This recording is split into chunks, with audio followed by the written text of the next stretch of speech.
नाज़रीन आदाब, मुंसिफ टीवी में आपका इस्तकबाल। आप देख रहे हैं खबर दिन भर। शुरुआत करेंगे हेडलाइंस के साथ।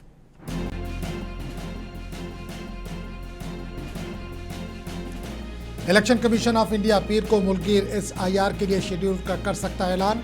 मगरबी बंगाल, केरला, तमिलनाडु को पहले मरहले में किया जाएगा शामिल।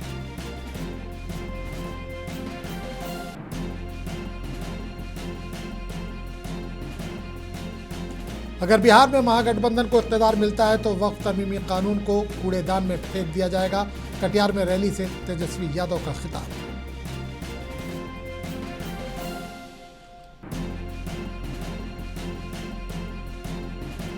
जहां वजीर आजम का प्रोग्राम होता है वहां यमुना की सफाई की जाती है, लेकिन दिल्ली के लोगों को जहरीला पानी पीने पर किया जा रहा है मजबूर। सौरभ भारद्वाज का इल्जाम।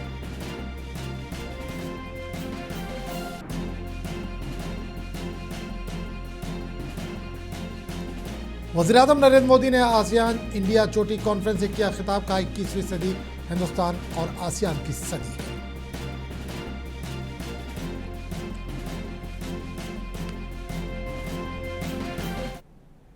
और अब खबरों की तफसील।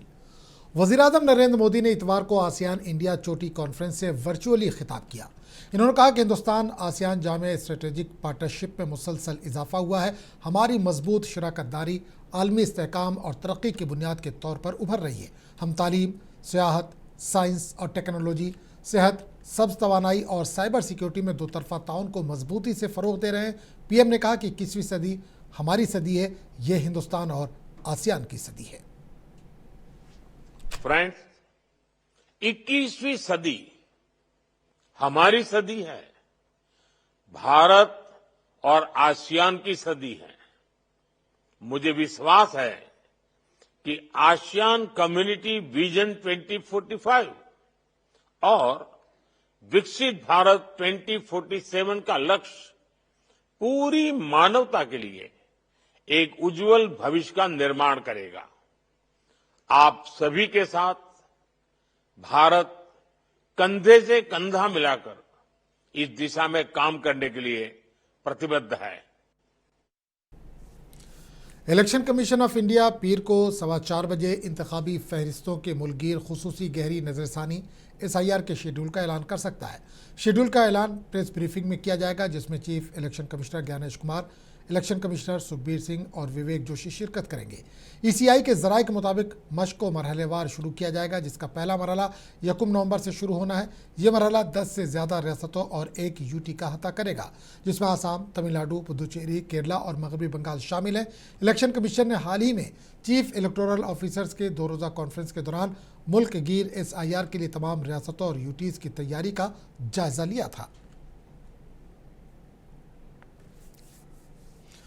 जमुना नदी की सफाई को लेकर दिल्ली में एक नई सियासी जंग छिड़ गई है। आम आदमी पार्टी के सीनियर लीडर और दिल्ली के रियासती सदर सौरभ भारद्वाज ने दिल्ली की वज़ीर आला रेखा गुप्ता की हुकूमत पर संगीन इल्ज़ाम लगाया है। भारद्वाज का दावा है कि वज़ीर आज़म के दौरे के लिए जमुना के एक हिस्से को फिल्टर पानी के साथ नकली जमुना बनाने के लिए साफ किया गया था, जबकि हकीकत में जमुना का एक बड़ा हिस्सा गंदे, आलूदा और सीवरेज से भरा पड़ा है। सौरभ भारद्वाज ने कहा कि धोखाधड़ी के तमाम रिकॉर्ड टूट गए हैं। जहां वज़ीर आज़म का प्रोग्राम होता है वहां जमुना की सफाई की जाती है, लेकिन दिल्ली के लोगों को जहरीला पानी पीने पर मजबूर किया जाता है। नमस्कार दोस्तों, इस वक्त हम वासुदेव घाट पे खड़े हैं। वो जगह जहां बताया जा रहा है, हालांकि बताया नहीं जा रहा, हमें मालूम है, वहां पे प्रधानमंत्री नरेंद्र मोदी बिहार चुनाव से पहले बिहारी वोटर को साधने के लिए छठ मनाएंगे। अब मैं आपको कहूंगा कि एक बार नीचे जा रहा कैमरा दिखाया जाए। देखिए, वो जो दूर से पानी आ रहा है, इधर दिखाइए, इधर। ये जो दूर से पानी आ रहा है, ये यमुना का पानी है। और यमुना के ऊपर वासुदेव घाट बनाया गया था कि यमुना से वासुदेव घाट से यमुना के दर्शन हो और लोग यमुना के अंदर जा सकें। मगर पिछले कुछ दिनों में वासुदेव घाट को यमुना से अलग किया गया है और बीच में आप देखिए मिट्टी की एक बाउंड्री बनाई गई है। तो आप साफ देख सकते हैं कि यमुना अलग है, मगर वासुदेव घाट पे जो पानी आया है वो अलग है। और अब मैं ये भी बताऊंगा ये पानी कहाँ से आया है और कैसे लाया गया है। दूर जूम करके दिखाइए वो हरे रंग की पानी की पाइपलाइन। ये पानी की पाइपलाइन सोनिया विहार से गंगा का साफ फिल्टर्ड पानी लेके आ रही है। यानी कि वो पानी जो गंगा से आती है उस पानी को सोनिया विहार में फिल्टर किया जाता है और पीने लायक बनाया जाता है। उस पीने लायक पानी से एक मोटी पाइपलाइन काट के चोरी छुपे यहां वासुदेव घाट में जोड़ी गई है और एक अलग से छोटा आर्टिफिशियल और नकली घाट बनाया गया है जिसके अंदर पानी यमुना का नहीं है दोस्तों, ये पानी गंगा का पानी है और फिल्टर्ड पानी है। और ये भारतीय जनता पार्टी की सरकार की चोरी है। इनका फर्जीवाड़ा है कि ये गरीब पूर्वांचली को तो कह रहे हैं भैया हमने यमुना साफ कर दी, इसी में डुबकी लगाओ। गरीब पूर्वांचली का बेटा यमुना के अंदर गंदे प्रदूषित मल युक्त पानी को पी ले, बीमार हो जाए, मर जाए, इनके बाप का कुछ नहीं जाता क्योंकि वो गरीब आदमी है। मगर प्रधानमंत्री को कहीं कुछ ना हो जाए, प्रधानमंत्री को कहीं छींक ना आ जाए, प्रधानमंत्री कहीं बीमार ना हो जाए, प्रधानमंत्री बीमार होकर कहीं रेखा गुप्ता को हटा ही ना दें, इसलिए एक नकली आर्टिफिशियल घाट बनाया गया है ठीक यमुना के साथ चिपका के। वज़ीर-ए-आज़म नरेंद्र मोदी ने इतवार को माहाना रेडियो प्रोग्राम मन की बात के जरिए अपने ख्यालात का इजहार किया। दिल्ली की वज़ीर आला रेखा गुप्ता ने कई वज़रा के साथ प्रोग्राम को सुना। इन्होंने वज़ीर-ए-आज़म नरेंद्र मोदी के ख्यालात और पैगाम को मुतासिर कुन करार दिया। देखिए, समाज के साथ जुड़ करके जब आदरणीय प्रधानमंत्री जी का मार्गदर्शन हम लेते हैं तो उसमें और हजारों लोग जुड़ जाते हैं और बहुत ही सुंदर और विशेष बातचीत हमेशा उनकी रहती है जो समाज को प्रेरणा देने वाली होती है। तो हर बार कुछ नया, हर बार देश के किसी हिस्से की बातचीत, हमारी किसी पर्यावरण से जुड़े हुए विषय को या संस्कृति और हर प्रकार से जो देश को आगे बढ़ाने वाला हो। तो आज मुझे बहुत ही अच्छा लगा कि यहाँ जैन तेरापंथी समाज के साथ मिलकर के मैंने इस कार्यक्रम को सुना और सभी ने उसी से मार्गदर्शन भी लिया और प्रेरणा भी ली। विपक्ष का काम है राजनीति करना, वो जरूर करेंगे, हमेशा करते रहें। हमारा उसमें कोई भी किसी भी प्रकार का उनके प्रति द्वेष नहीं है। हम अपना काम कर रहे हैं जो दिल्ली के प्रति हमारी जिम्मेदारी है और पूरी तरीके से अपनी जिम्मेदारी को निभाते हुए हमने दिल्ली की जनता को इस बार बेहतरीन छठ घाट तैयार। पंजाब के तरन तारण असेंबली ज़िमनी इंतखाबात के लिए तशहीरी मुहिम जारी है। वज़ीर आला भगवंत मान ने पार्टी उम्मीदवार हरमीत सिंह के हक में इंतखाबी मुहिम चलाई। इस मौके पर दिल्ली के साबिक़ नायब वज़ीर आला मनीष सिसोदिया भी मौजूद थे। इस मौके पर भगवंत मान ने अपनी हुकूमत की फलाही कामों का तस्करा किया और हरमीत सिंह की कामयाबी का दावा किया।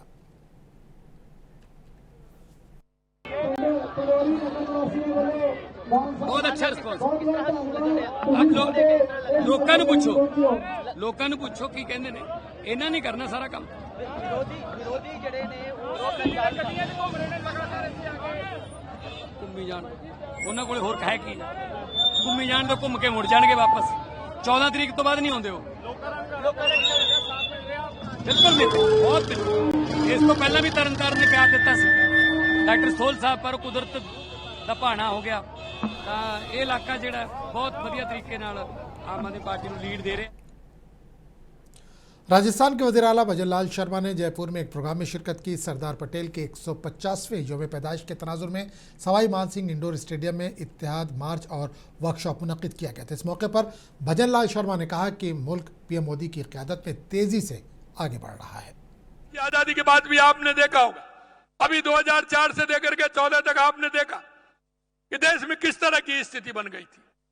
आपने 4 से 14 में देखा होगा कितना बड़ा भ्रष्टाचार, आतंकवाद, नक्सलवाद, क्या स्थिति हो रही थी।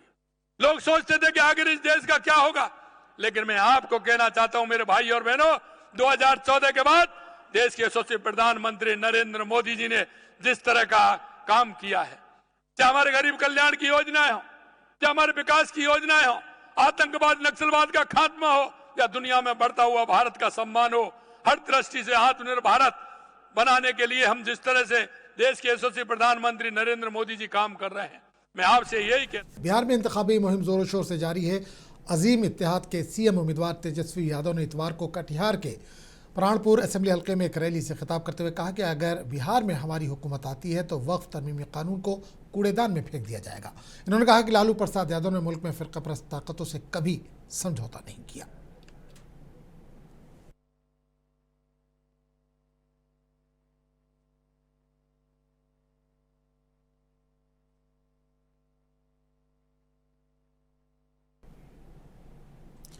तेजस्वी यादव ने एक प्रेस कॉन्फ्रेंस के दौरान बिहार के पंचायती राज निज़ाम के नुमाइंदों के लिए बहुत से फलाई इक़दामात का ऐलान किया। इनके अलाउंस को दोगुना करने, पेंशन के फ़वाइद मुतारुफ कराने और इंश्योरेंस कवरेज को फराहम करने का वादा किया। और मुझे पूरा भरोसा है बिहार की जनता पर, अपने मालिकों पर, कि इस बार बदलाव भी होगा और नई सरकार भी बनेगी महागठबंधन की, और मिलकर के नया बिहार हम लोग बनाने का काम करेंगे, बिहार को नंबर 1 बनाने का काम करेंगे। तो आप लोगों के बीच इससे पहले भी कुछ घोषणाएं हम लोगों ने की थी, लेकिन आज भी बेहद इम्पोर्टेंट घोषणाएं हैं। पहली बात, जो त्रिस्तरीय पंचायत प्रतिनिधियों एवं ग्राम कचहरी प्रतिनिधियों का मानदेय और भत्ता दुगुना किया जाएगा। हमारी सरकार बनने पर, महागठबंधन की सरकार बनने पर, पूर्व पंचायत एवं ग्राम कचहरी प्रतिनिधियों को पेंशन राशि देने की शुरुआत की जाएगी। कई राज्यों में पेंशन है देने का, लेकिन बिहार में नहीं है। और पंचायत प्रतिनिधियों और ग्राम कचहरी प्रतिनिधियों की ये मांग थी लंबे समय तक कि उनको भी जो है पेंशन दिया जाए। उन लोगों से भी हमारी मुलाकात हुई थी और हम लोगों ने तय किया है कि इनको पेंशन भी दिलाया जाए।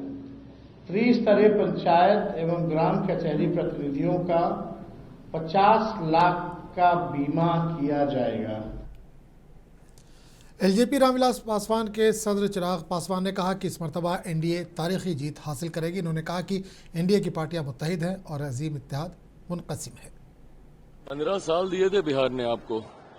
15 साल में जिस तरीके से आपने, आपके परिवार ने, आपकी सरकार ने, आपके दल ने बिहार को बर्बाद करने का काम किया, यही कारण है कि वो दिन है और आज का दिन है। कभी बिहार ने आपको नहीं चुना, आपको सरकार बनाने के लिए। हाँ, अब आप किसी जुगाड़ से आप समर्थन लेकर अगर आप सरकार बना दें, वो एक अलग बात है। बीच में जब आपको मौका मिला, बट बहरहाल बिहार की जनता ने कभी आपको दोबारा मौका देने का कार्य नहीं किया। 2020 में भी जब ये कहते हैं कि भैया हम सबसे बड़ी पार्टी और इतने विधायक, और ये कारण उसका सिंपल सा रहा था कि उस वक्त एनडीए यूनाइटेड नहीं था। उस वक्त हम लोग अलग अलग चुनाव लड़ रहे थे, जिसका परिणाम हुआ कि उसका लाभ आपको मिल गया। पर आज जब एनडीए पूरी तरीके से यूनाइटेड है और महागठबंधन पूरी तरीके से डिवाइडेड है, तो यकीनन इस बार का रिजल्ट एनडीए के पक्ष में ऐतिहासिक रहेगा। आप 20 महीने का आप जिक्र कर रहे हैं, मुझे नहीं लगता कि बिहार की जनता अब आपको कभी 20 मिनट का भी मौका देगी, क्योंकि वो जानते हैं कि अगर गलती से भी आप लोग वापस सत्ता में आए, जिस तरीके से राजद महागठबंधन का एक इतिहास रहा है, लूटमार, अपहरण, डकैती, जिस तरीके से हुड़दंग मचाना, जिस तरीके से लोगों को परेशान करना, बिहार की जनता कभी आपको दोबारा मौका नहीं देगी। और इस चुनाव में तो खैर सोचने की भी जरूरत नहीं है। जिस तरीके से एनडीए एकजुटता के साथ पूरी मजबूती से। कांग्रेस लीडर इमरान प्रतापगढ़ी ने बिहार शरीफ में एक इंतखाबी रैली से खिताब किया। इन्होंने कहा कि बिहार की सियासत पर काबू पाने की कोशिश करने वाले गुजराती ताजिर बिहार की किस्मत का फैसला नहीं करेंगे। इमरान प्रतापगढ़ी ने कहा कि बिहार के बेटे तेजस्वी यादव, मुकेश सहनी बिहार कांग्रेस लीडर और यहाँ के अवाम बिहार की किस्मत का फैसला करेंगे।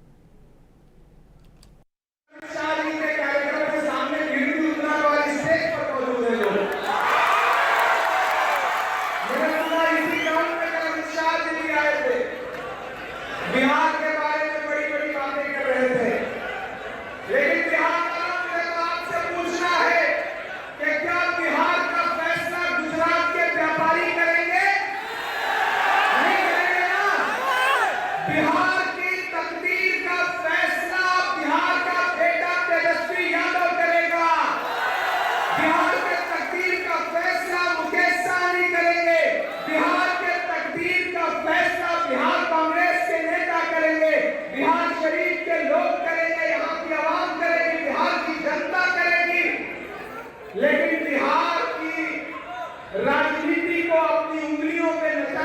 कोशिश करने वाले व्यापारी वहां के तकदीर का फैसला नहीं करेंगे।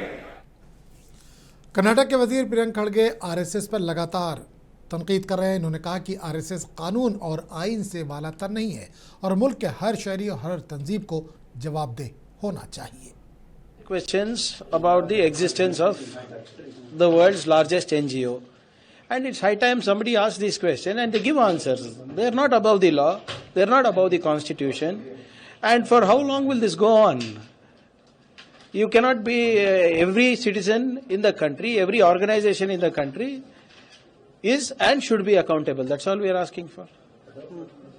So what's महाराष्ट्र की वजीर पंकजा मुंडे ने सतारा में डॉक्टर की खुदकुशी वाक़े पर अफसोस का इजहार किया। पंकजा ने कहा कि उन्होंने मुतासरा के अहल खाना से मुलाकात की और उन्हें इंसाफ फराहम करने का यकीन दिलाया है।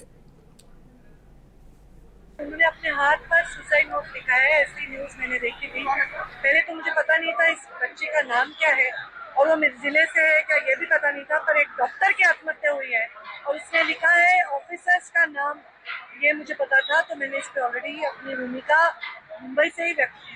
पर आज जो डिटेल्स पता चले, फिर बाद में पता चला मेरे जिले की है। मैं जाके उसके घर वालों से मिली हूँ, उनकी सांत्वना भी की है और उनको विश्वास भी दिलाया। मैं सम्माननीय मुख्यमंत्री जी से भी बात करूंगा। मुझे पता है कि वो भी इसमें पूरी जानकारी करके उसे न्याय दिलाएंगे। अभी कोई भी ऐसी घटना घटती है तो उसके बारे पीछे बहुत सारी इंक्वायरी होती है, इन्वेस्टिगेशन होती है। तो इसमें कुछ भी बोलना अनुचित होगा। पुलिस पूरी तरह से इसमें सपोर्ट करे ऐसी अपेक्षा है और इसको न्याय मिले उस बच्चे को, जिसने एक लड़ने वाली बच्ची, जो मजदूर गरीब फैमिली की बच्ची डॉक्टर बनी है, वो आत्महत्या को अगर प्रयुक्त तो उसको आत्महत्या के लिए किया जाता है तो उसके बाद पीछे जरूर कुछ दबाव होगा। उसकी जानकारी हम ले रहे हैं। ज़्यादा मैं चर्चा नहीं करूँगी, लड़की का मामला है और उसके ऊपर कोई लांछन ना लगाने की कोशिश करे, ये भी हमारा दायित्व है। और उसकी मृत्यु को साइड में करके कुछ और ही स्टोरी इसमें ना चले, कोई अलग से ट्रायल, मीडिया ट्रायल ना हो, ये भी जरूरी है। तो पुलिस ऑफिसर अच्छे से। ममनुआ तंजीम सीपीआई माओइस्ट के 21 कैडर ने इतवार को कांकेर जिला में हथियार डाल दिया, जिनमें 13 खातून माओनवाज भी शामिल हैं। हुकूमत की बाज़ आबादकारी पहल के तहत माओनवाजों ने हथियार डालने का फैसला किया। एक पुलिस अफसर ने बताया कि माओनवाजों ने तशद्दुद पर मबनी नज़रियों को तर्क किया और एक बावकार ज़िंदगी गुजारने के लिए समाजी धारे में शामिल हो गए। बस्तर के इलाके में हाल ही में 300 से ज़्यादा माओनवाजों ने हथियार डाले हैं।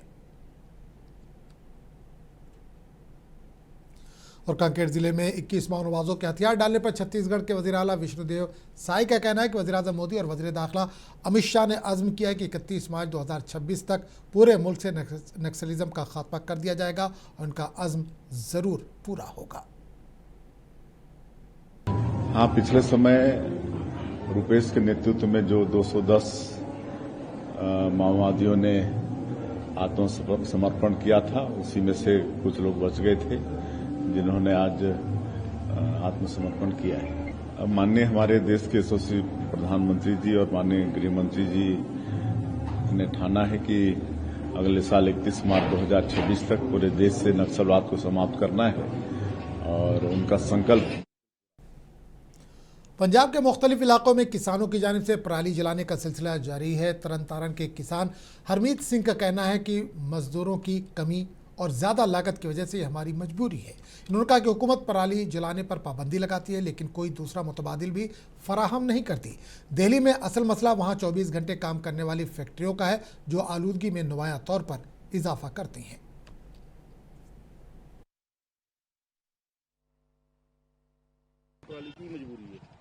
मजबूरी ये है जी, जेडे बैलर वाले वीर जी उन्होंने तो लेबर नहीं लभ रही।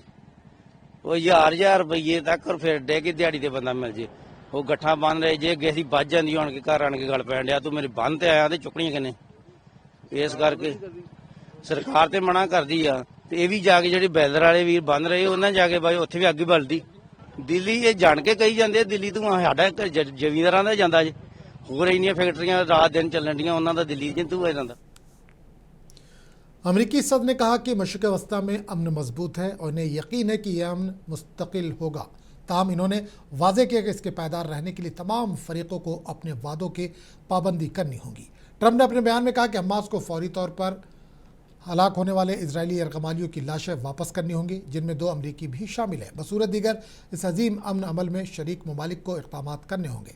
ट्रंप के मुताबिक इस अमल में ताख़ीर का ताल्लुक मुमकिन तौर पर हमास के गैर मुसल्लह किए जाने के अमल से है। अमरीकी सदर ने जोर देकर कहा कि दोनों फरीक़ों के लिए मसावी बर्ताव का उसूल इसी सूरत में लागू होगा जब वो अपनी जिम्मेदारियाँ पूरी करेंगे।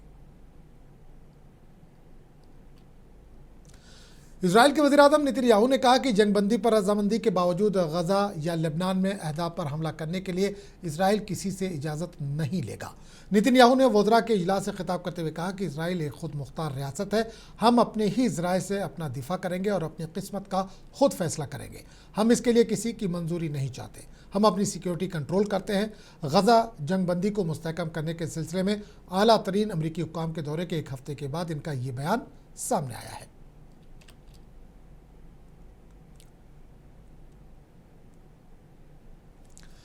कश्मीर की सियाहत को फ़रोग़ देने के लिए श्रीनगर में एक इवेंट का एहतमाम किया गया। इस दौरान सयाहों को यकीन दिलाया गया कि कश्मीर एक महफूज मुकाम है। तो आप देखिए ख़ास रिपोर्ट। हमें दीजिए इजाज़त। आदाब। चलो कश्मीर, चलो कश्मीर, चलो कश्मीर।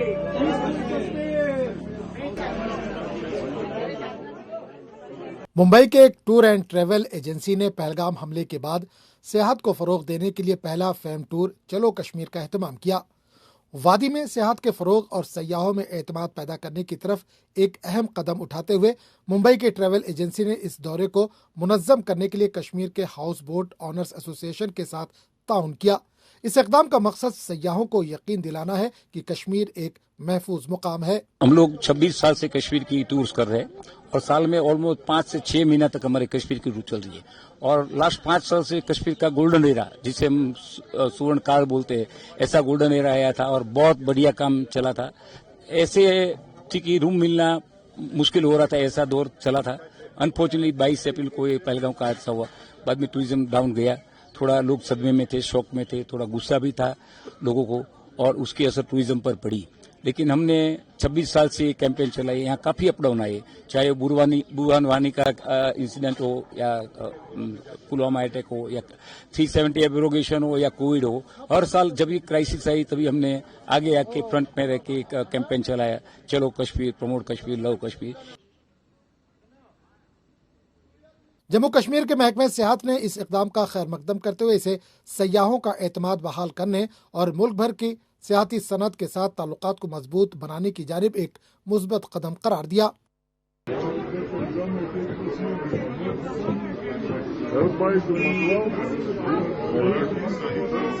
ये अच्छा इनिशिएटिव है। ऐसे हमें इनिशिएटिव की ज़रूरत है, ऐसे हमें फैम टूर की ज़रूरत है, ऐसे हमें एक्टिविटीज़ की ज़रूरत है। आपको पता ही है जो 22 अप्रैल के दिन जो यहाँ पे एपिसोड हुआ है, पूरा डिस्टर्ब टूरिज्म हुआ है। हालांकि हमने भी बहुत सारे रोड शोज किए हैं, बहुत सारे प्रोग्राम किए हैं बाहर के स्टेटों में, लेकिन जो यहाँ पे सतीश सर ने गुजरात से टूरिस्ट लाए हैं, हम चाहते हैं कि ये जो टूरिस्ट यहाँ आए हैं ये खुद लाइव देखे यहाँ पे कश्मीर में पीस है, कोई दिक्कत नहीं है, कोई परेशानी है। कहीं ना कहीं एक टूरिस्ट को जो डर है कि पहलगाम के बाद जो हालात है शायद वही हालात अभी भी है, लेकिन ऐसा कुछ नहीं है, ऐसा कोई दिक्कत नहीं है। हम चाहते हैं कि टूरिस्ट यहाँ पे आए, हम इनको वेलकम करते हैं। जैसे महाराष्ट्र से भी, गुजरात से भी अभी एक 25 आदमी का 25 पैक्स का ग्रुप आया है, हमने इनको भी वेलकम किया है। मुल्क भर से बहुत से सयाहों ने इसमें शिरकत की और इन्होंने इस इक़दाम के लिए मुंतज़मीन से इज़हार तशक्कुर किया। ये हमारा टूर है जो हम लोग ने ये कैंपेन चालू किया है कि चलो कश्मीर करके, और पूजा हॉलीडेज से हम लोग आए हुए हैं। तो मतलब बहुत ही मज़ा आ रहा है और हमारा आज 7th डे है। तो मतलब हमारा तो इतना मेमोरेबल डेज रहा है कश्मीर में, तो कश्मीर आना ही चाहिए। सयाहों का कहना है कि इस तरह की तकरीबात से न सिर्फ सियाहत को फ़रोग़ मिलता है बल्कि कश्मीर की छवि भी बेहतर होती है। ब्यूरो रिपोर्ट, मुंसिफ टीवी।